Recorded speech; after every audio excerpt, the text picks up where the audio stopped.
शेर की बात सुन रीछ ने जवाब दिया, सुनो अज्ञानी बाघ, जितना पाप अपने राजा को मारने से होता है, जितना पाप वृक्ष काटने से होता है, जितना पाप गुरु से झूठ बोलने और वन जलाने में होता है, उससे कहीं अधिक पाप अपनी शरण में आए जीव से विश्वासघात करने में होता है।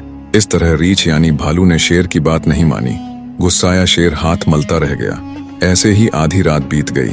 अब पहरे की बारी थी राजकुंवर की। रीछ ने राजपुत्र को पहरे के लिए जगाया और खुद सो गया।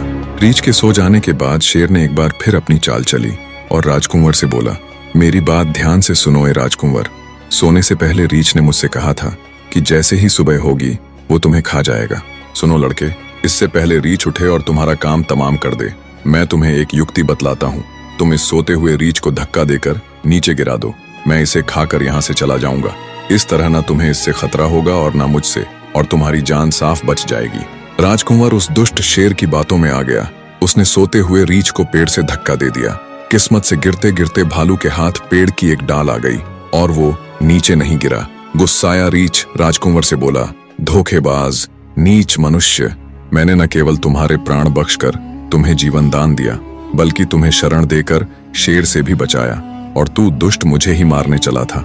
बोल, अब मैं तेरे साथ क्या करूं? मार डालूं तुझे? रीछ की बात सुन राजकुंवर की जान हल्क में आ गई। तब रीछ बोला, सुने धूर्त लड़के, मैं तुझे जान से तो नहीं मारूंगा, पर तुझे इसकी सजा अवश्य दूंगा। इतना कहकर रीछ ने राजकुंवर के कान में मूत दिया, जिससे वो गूंगा और बहरा हो गया। अर्थात ना वो अब कुछ बोल सकता था और ना ही कुछ सुन सकता था। सुबह हो चुकी थी।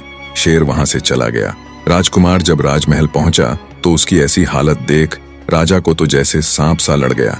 अच्छा भला तो गया था, ये क्या हो गया इसे? रानी ने भी जब अपने पुत्र की ऐसी हालत देखी तो वो भी दहाड़े मार मार रोने लगी। राजा ने दूर दूर से अनेकों वैद्यों से लेकर झाड़ फूंक करने वाले, मंत्र तंत्र करने वाले और अनेकों विद्वान पंडित बुलाए, पर कोई भी राजा के लड़के को ठीक ना कर पाया। राजा अब हर समय इसी चिंता में रहने लगा। राजा को गहरी चिंता में डूबे देख एक दिन उसका मंत्री उससे बोला, महाराज, मेरी पुत्र वधू एक योगी की चेली रह चुकी है। अगर आप कहें तो राजकुमार को देखने के लिए मैं एक बार उसे भी बुलाकर देखूं। मंत्री की बात सुन राजा बोला, ये काम तो तुम्हें बहुत पहले करना चाहिए था। एक हल्की सी उम्मीद के साथ राजा ने तुरंत अपने मंत्री को उसकी पुत्र वधू बुलाने का हुक्म दिया।